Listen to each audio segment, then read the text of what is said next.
Cette filière constitue pour sa maturité et sa capacité intégrative une chaîne de valeur à fort potentiel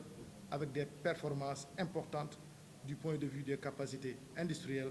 mais aussi en termes de création de valeur ajoutée et d'emploi. En effet, la valeur globale des investissements du secteur industriel de l'acier au Sénégal est de l'ordre de 130 milliards de francs CFA, représentant une capacité de production industrielle estimée entre 450 000 et 500 000 tonnes par an, qui couvre la demande nationale estimée à environ 400 000 tonnes. En 2018, le chiffre d'affaires global de la branche industrielle métallurgie et travaux des métaux était évalué à plus de 220 milliards de francs CFA pour un effectif de 133 entreprises formelles, dont 80% de PMI.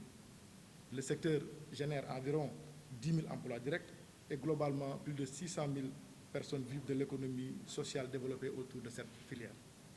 Mesdames, Messieurs, malgré son fort potentiel de croissance et de développement sectoriel, en raison notamment des grands chantiers de construction de l'État, le secteur de l'acier connaît depuis 2 ans des problèmes de compétitivité ayant entraîné la fermeture de certaines entreprises. Le groupement professionnel des industriels de l'acier au Sénégal a produit un mémorandum qui sera examiné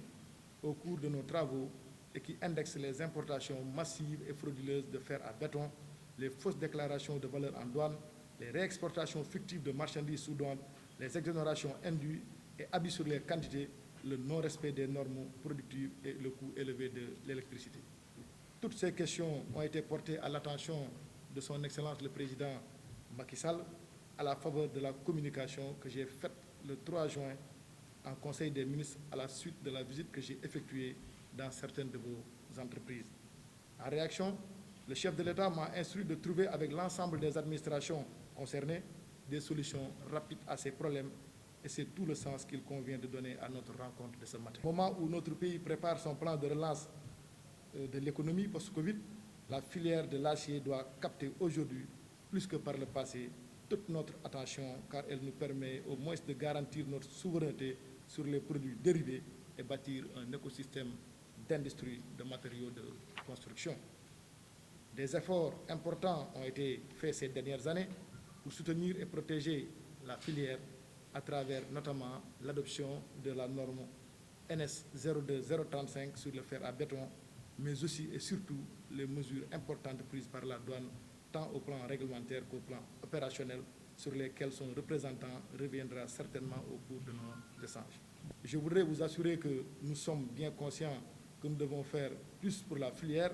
et nous sommes bien dans cette perspective. C'est d'ailleurs cela qui fonde la requête du ministère de l'Urbanisme, du Logement et de l'Hygiène publique d'appliquer une taxe parafiscale sur le fer à béton pour alimenter le fonds de l'habitat social. C'est le cas pour le ciment. En effet, l'application de cette taxe doit aller de pair avec les mesures de soutien et de protection des industries nationales qui facilitera l'accès à un logement social décent pour tous.